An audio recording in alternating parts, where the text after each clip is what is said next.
आमोदनी हिंदी साहित्य में आप सभी का एक बार फिर से स्वागत है।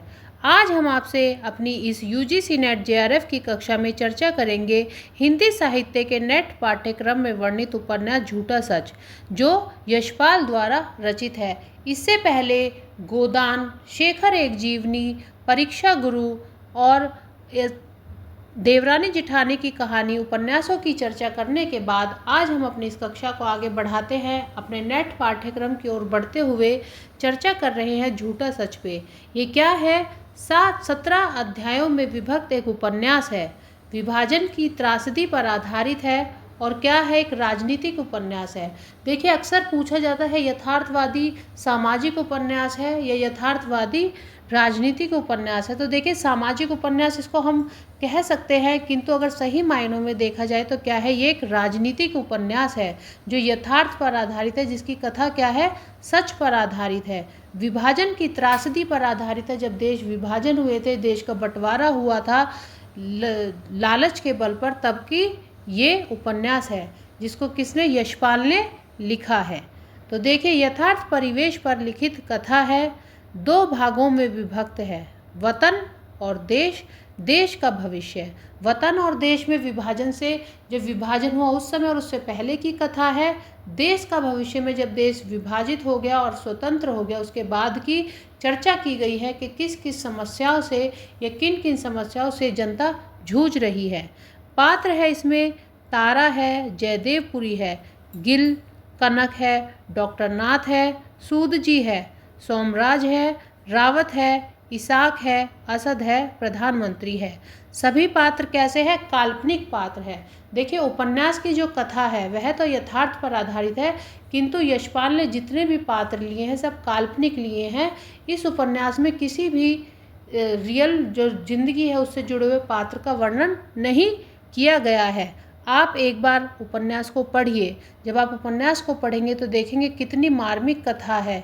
गदर फिल्म आपने देखी होगी, वो इसी पर आधारित है कि विभाजन जब हुआ था उसी पर आधारित है। किस प्रकार लोगों की हत्याएं की गई, बलात्कार किए गए स्त्रियों के, और किस प्रकार लूटपाट मची।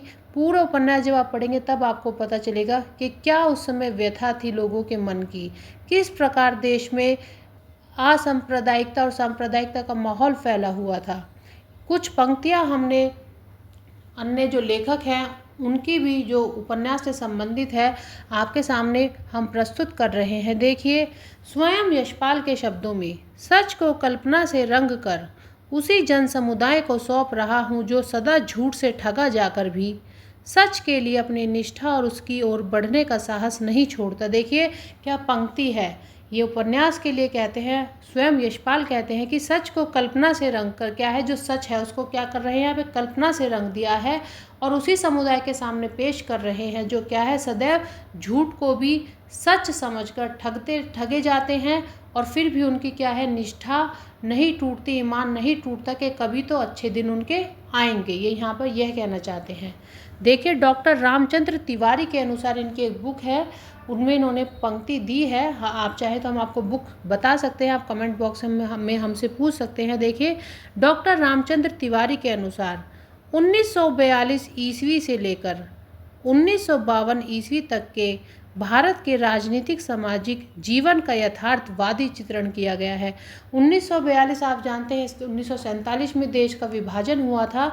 तो 19 रामचंद्र तिवारी क्या कहते हैं, 1942 से लेकर 1952 तक क्या है, भारत का जो सामाजिक जीवन है उसका क्या है, यथार्थवादी चित्रण किया गया है कि किस प्रकार लोगों में दुख था, यंत्रणा थी, किस प्रकार वो परेशान थे।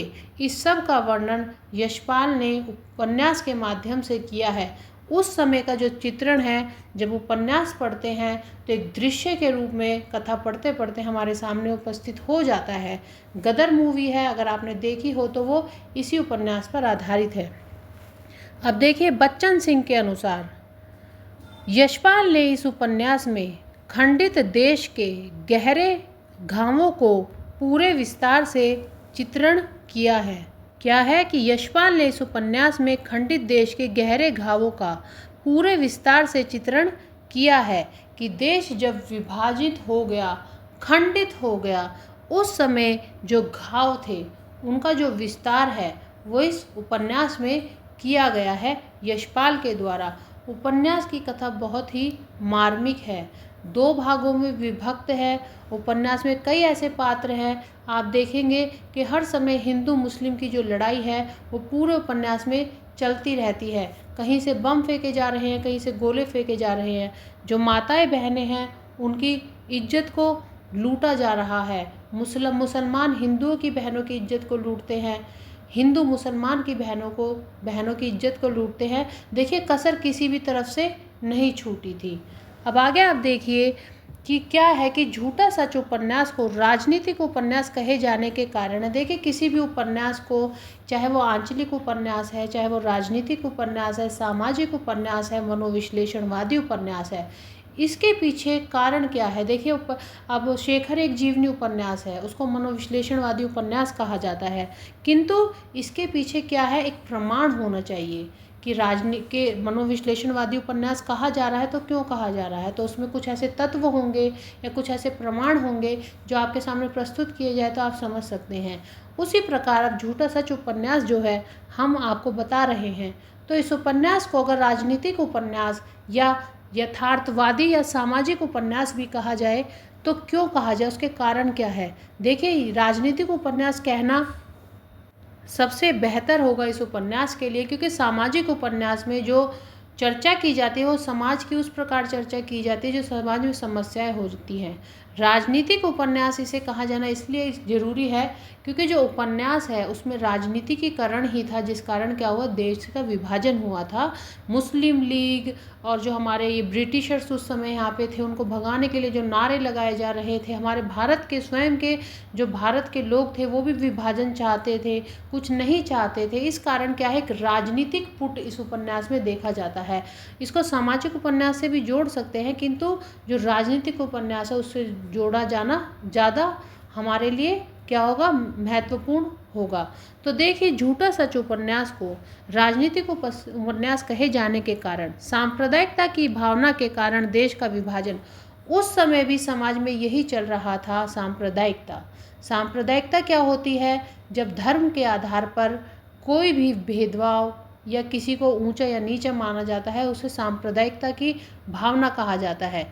तो उस समय भी हिंदू और मुस्लिम इतना चल रहा था हमारे देश में, धर्म के आधार पर या जाति के आधार पर, कि क्या हुआ, विभाजन होना ही था। तो सांप्रदायिकता सबसे पहले एक कारण है जिसके कारण इसे राजनीतिक उपन्यास कहा जाता है। ये हमेशा याद रखिएगा, मेन जो क्या था, सांप्रदायिकता थी इस उपन्यास को राजनीतिक उपन्यास बनाने वाला, क्योंकि राजनीति ही एक ऐसी चीज़ होती है जिसके कारण सांप्रदायिकता की भावना पनपती है हमारे समाज में। आप आज भी देखते हैं वोट के लिए हिंदू मुस्लिम किया जाता है, उस समय भी यही चल रहा था। अलग अलग सरकारों की अलग अलग मांग, कोई सरकार कह रही थी, मुस्लिम लीग कह रही थी कि पाकिस्तान, हमें अलग से मांग की उन्होंने कि हमें पाकिस्तान चाहिए। भारत की सरकार कह रही थी नहीं, ऐसा नहीं कर सकते, किंतु फिर भी ब्रिटिशर्स बीच में थे तो बात माननी पड़ी। तो यहाँ पे देखिए, सरकार आ गई है तो राजनीतिक उपन्यास हो गया, क्योंकि सरकार की बातें मानी जा रही थी। स्वार्थ आगे देश पीछे, सब क्या थे, अपने अपने स्वार्थ के लिए लड़ रही थी हर सरकार, किसी को देश की परवाह नहीं थी। सत्ता लोलुपता के कारण देश का विभाजन, सत्ता हथियाने के लिए देश का विभाजन हुआ। जिन्ना आदि ने सत्ता हथियाने के लिए देश का विभाजन किया। आज भी वही है, आप देख सकते हैं देश का विभाजन किस प्रकार सत्ता लोलुपता के कारण है, सत्ता हथियाने के कारण आज भी देश का विभाजन उसी प्रकार हो रहा है। लोगों का हित पीछे, केवल स्वार्थ पर बल। जो लोग थे उस समय, बंटवारे हो रहे थे, मारे जा रहे थे, उनके कत्ल किए जा रहे थे, उनके घरों को लूटा जा रहा था, माँ बहनों की इज्जत को लूटा जा रहा था, किसी को कोई परवाह नहीं थी। सबके लिए क्या था, केवल अपने स्वार्थ पर बल था सरकारों का। राजनीति में जो सरकारें थी उनका बल था केवल अपने हित पर, ना कि लोगों के हित पर। इसी कारण हम इसे राजनीतिक उपन्यास कह सकते हैं, क्योंकि ये कई पॉइंट्स हमने आपके सामने प्रस्तुत किए हैं। तो अगर आपको वीडियो पसंद आया हो तो प्लीज़ चैनल को सब्सक्राइब और वीडियो को लाइक ज़रूर करिएगा। आपके प्यार से अब हमारे सब्सक्राइबर बढ़ते जा रहे हैं, आपसे इसी समर्थन की उम्मीद हम आगे भी करते हैं। प्लीज़ चैनल को सपोर्ट करिए, लाइक करिए, सब्सक्राइब करिए। आगे अगली वीडियो में उपन्यास के जो अध्याय हैं उन पर चर्चा करेंगे। धन्यवाद।